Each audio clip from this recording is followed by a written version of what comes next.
Carré Shalom, grâce et paix à vous, au nom de notre Seigneur Jésus-Christ.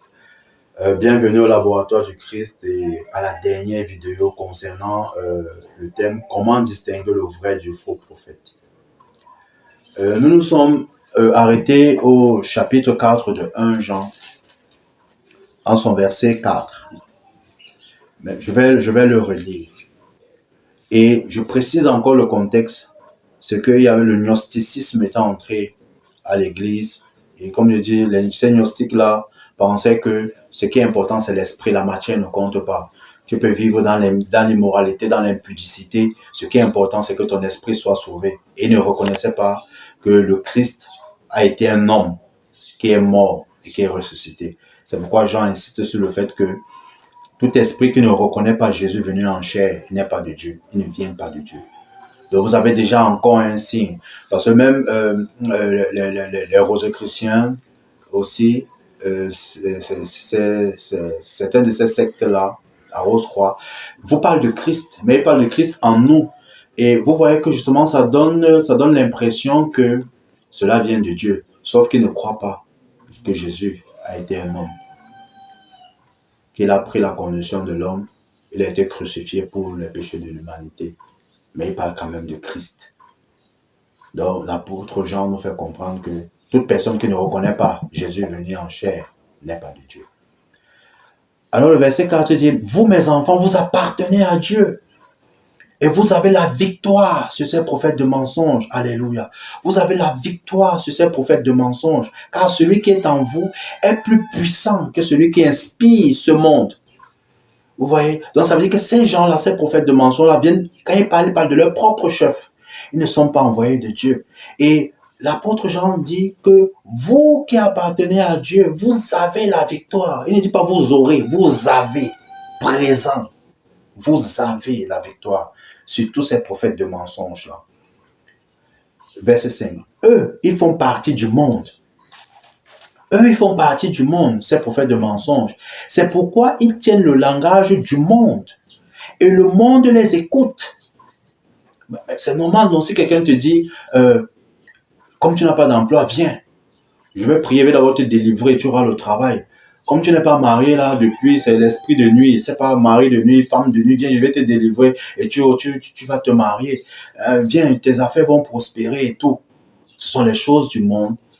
Et l'apôtre Jean le dit, ce n'est pas moi qui le dis, il dit que eux ils sont du monde, ces apôtres, ces prophètes de mensonges là, eux ils sont du monde et le monde les écoute parce que c'est justement ces choses-là qu'ils veulent, c'est ces choses-là qui les intéressent le plus. Il dit, c'est pourquoi ils tiennent le langage du monde et le monde les écoute. Nous appartenons à Dieu. Celui qui connaît Dieu nous écoute. Celui qui connaît Dieu nous écoute, mais celui qui n'appartient pas à Dieu ne nous écoute pas.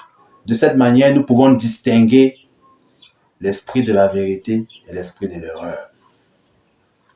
Oh, quelle belle conclusion de l'apôtre Jean. Il dit que celui qui connaît Dieu nous écoute. Parce qu'il a l'esprit de Dieu. Rappelez-vous, Paul le dit dans 1 Corinthiens, je crois 1 ou 2, que c'est celui qui a l'esprit de Dieu qui comprend, qui peut comprendre les choses de Dieu. Celui qui connaît Dieu nous écoute, mais celui qui n'appartient pas à Dieu ne nous écoute pas. De cette manière, nous pouvons distinguer l'esprit de la vérité et l'esprit de l'erreur. Ouais, si vous faites asseoir des gens pour enseigner qui est Christ, qui ils sont en Christ, ils dorment, ils sont fatigués. Ils veulent entendre que tu auras le travail, tu auras le mariage, tu vas avoir une promotion dans ton lieu de service. Maintenant, ne me méprenez pas. Ne me méprenez pas, c'est possible d'être en Christ et d'évoluer. Oui, et d'être promu, de se marier, sauf que ce n'est pas le principal. Ce sont des accessoires. Jésus a dit lui-même, cherchez premièrement le royaume de Dieu et sa justice, et tout le reste vous sera donné par-dessus tout. De la motivation, notre motivation, c'est de connaître Dieu, c'est d'aimer Dieu davantage par Jésus-Christ.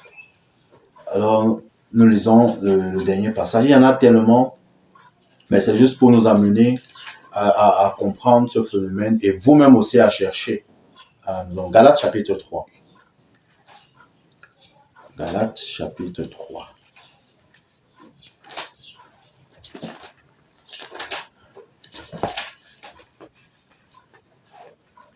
Galates chapitre 3, verset 1.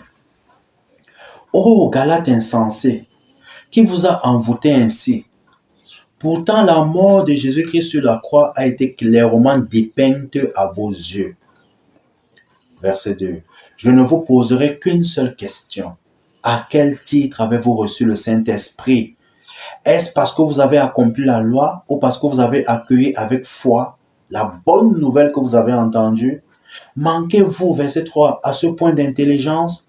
Après avoir commencé par l'Esprit de Dieu, est-ce en comptant sur vos propres ressources que vous allez parvenir à la perfection? Verset 4. Avez-vous fait tant d'expériences pour rien, si encore c'était pour rien? Voyons, verset 5. Lorsque Dieu vous donne son esprit et qu'il accomplit parmi vous des miracles, le fait-il parce que vous obéissez à la loi ou parce que vous accueillez avec foi la bonne nouvelle que vous avez entendue? Vous voyez, ce passage-ci, nous allons finir avec ça. Paul pose la question aux Galates, qui vous a envoûté? D'autres versions disent, qui vous a ensorcelé? Et pour faire simple, Paul leur pose la question, qui vous a appris la sorcellerie? Rappelez-vous que dans l'Ancien Testament, Dieu demandait de ne pas laisser le sorcier vivre au milieu de son peuple. Et nous avons vu justement que celui qui venait parler de la part de Dieu, mais en disant un autre message, devait être puni de mort. Et l'apôtre Paul revient ici en disant que, en montrant justement le fait que lui, il était là pour unir les hommes à Christ. Il était là pour amener les hommes à connaître Christ, à aimer Christ. Ça me rappelle l'histoire de David. David qui était roi, il était également un prophète. Et la Bible nous dit que Dieu l'a appelé l'homme selon son cœur. Rappelez-vous que David avait exposé l'arche de l'alliance au vu, au su de tout le peuple. Et il avait entouré des harpistes, des louangeurs, de ceux-là qui devaient chanter les louanges 24 heures sur 24. Et il se relayait. Et tout le monde qui passait pouvait voir l'arche. Alors que du temps de Moïse, cette arche se retrouvait seulement dans le lieu très saint, où il n'y avait que le souverain sacrificateur qui pouvait entrer une seule fois l'an. Mais David expose parce qu'il avait compris qu'il était Dieu. Il savait que Dieu voulait que les hommes le connaissent. Dieu ne veut pas se cacher des hommes, il veut que les hommes le connaissent. Il veut que les hommes le voient tel qu'il est. David l'avait compris. C'est pourquoi personne n'avait été frappé. Personne n'avait été frappé en voyant le coffre de l'Alliance. Paul dit qu'il vous a appris la sorcellerie. Rappelez-vous dans 2 Corinthiens 11, quand nous avons lu, il dit, je vous ai fiancé en un seul époux. Mais ces gens-là viennent vous apporter quelque chose d'autre. Ils veulent vous séparer de Christ. La preuve également dans ce passage, c'est que le verset 2, et je vais vous poser une question. Vous avez reçu le Saint-Esprit parce que vous avez cru à la parole ou alors parce que vous avez posé des actes de justice. La vérité, c'est que si nous pouvions, par nos actes, accomplir la justice de Dieu, pourquoi Jésus-Christ serait-il mort? Il est justement mort parce que personne ne pouvait accomplir l'exigence ou alors les exigences de la loi. Lui, il est venu, il a accompli les exigences de la loi. Il est mort parce que nous ne pouvions pas. Il est mort à notre place.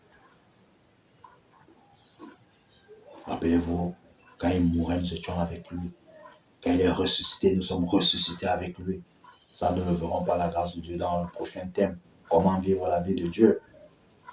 Et je vous exhorte à regarder également ces vidéos sur comment vivre la vie de Dieu.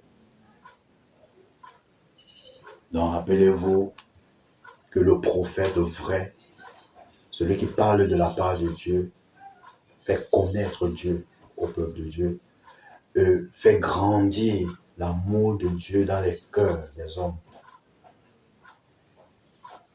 Il n'est pas là pour séparer l'homme de Dieu. Il n'est pas là pour apporter les accessoires, mais il est là pour cette communion-là, pour cette unité-là. Que Dieu vous bénisse.